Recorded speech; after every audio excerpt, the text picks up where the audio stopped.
The southern Sierra of Ecuador is a green and fertile landscape. The Andes are flatter here, and the peaks of the volcanoes are free from snow.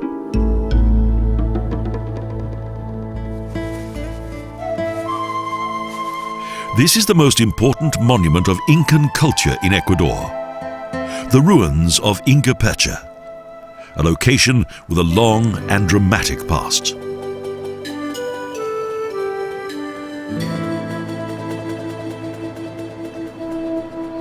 The ancient Incan King's Road from Quito to Cusco once passed through here.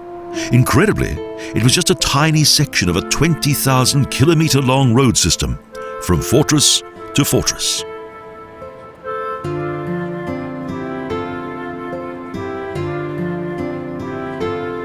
Legend has it that the first Inca, Manco Capac, accompanied by Mama Oclo, traveled here down the Andes from Lake Titicaca's Isla del Sol in the 12th century.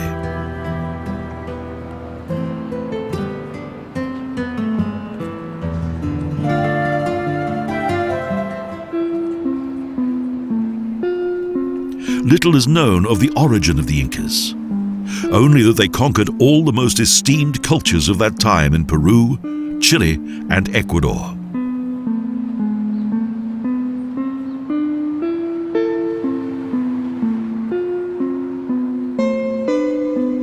The realm was strictly organized and had a hierarchical social system. The most revered deity that was worshipped was the sun.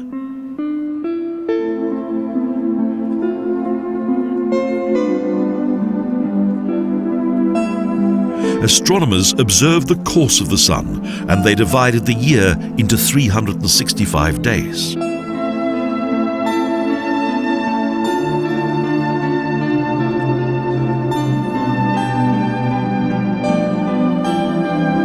The solstice was celebrated with great festivity, and the ruling king was celebrated as the offspring of the sun.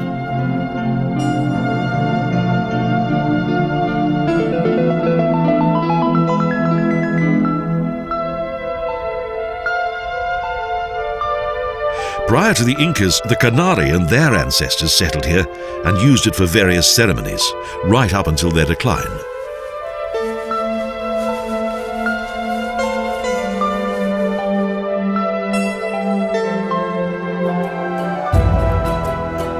Inca monarch Yupanqui overthrew the Canari in the name of the sun god, and it's believed that he ordered the construction of a city, temples, and fortress.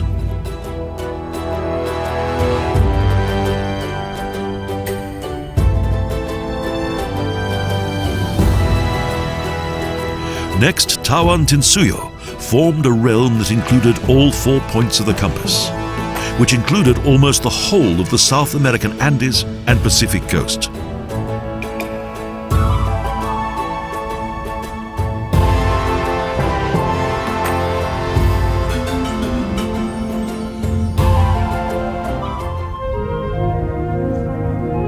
Where today lamas peacefully graze, there were once storage buildings, baths, and soldiers' dwellings.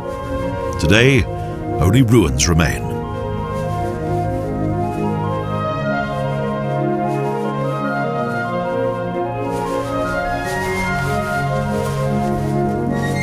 It is said that when the Spaniards arrived, the Incas destroyed the complex and covered it with earth.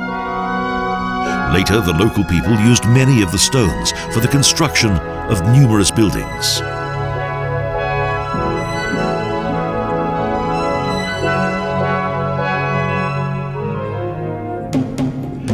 Ingapirca means stone walls of the Incas. The name indicates how the complex was constructed.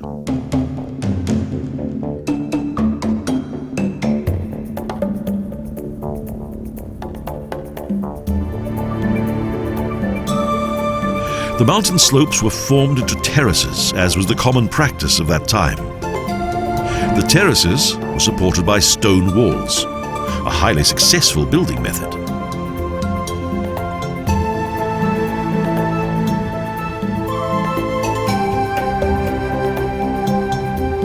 At a height of 3,100 meters, the place where stones fall out of the sky was perfectly suitable as a place of culture for both the Canari and the Incas alike.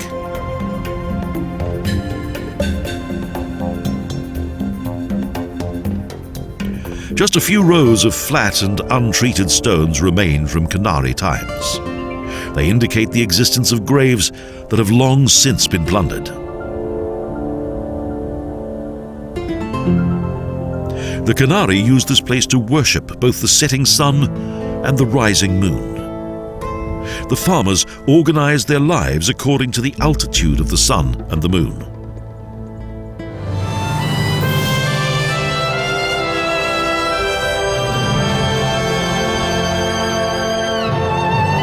The Inca kings believed that they were the direct descendants of the sun god and erected a sun temple on top of the highest rock.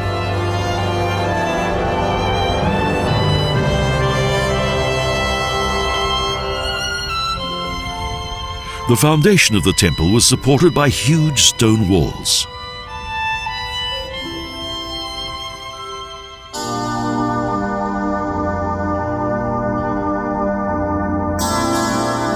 Typical of Incan architecture are the almost seamless walls of which the stones were laid without the use of mortar.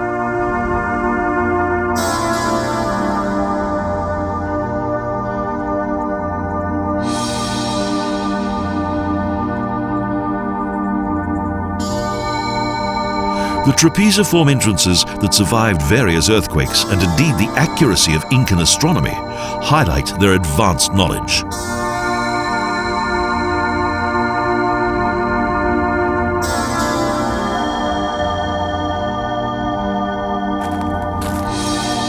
Amazing were the treasures of that time. The interior walls were once covered with gold.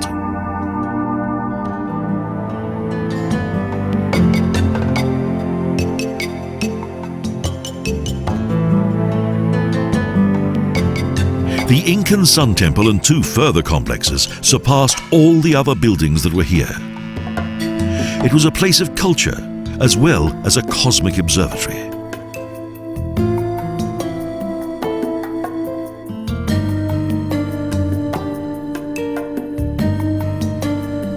Only the high priests of the ruling Incas were allowed to enter. Society was strictly hierarchical, with a well-defined class system.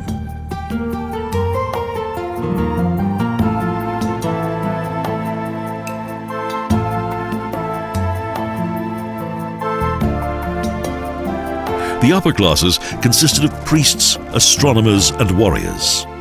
Then came artists, master builders, and mathematicians, the latter being responsible for the general logistics of the city.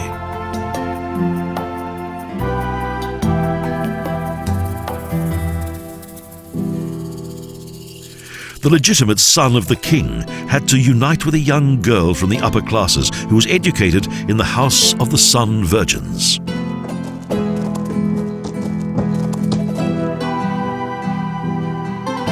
No one actually owned anything here. The land belonged to the community, and the harvest was duly shared out amongst the local families.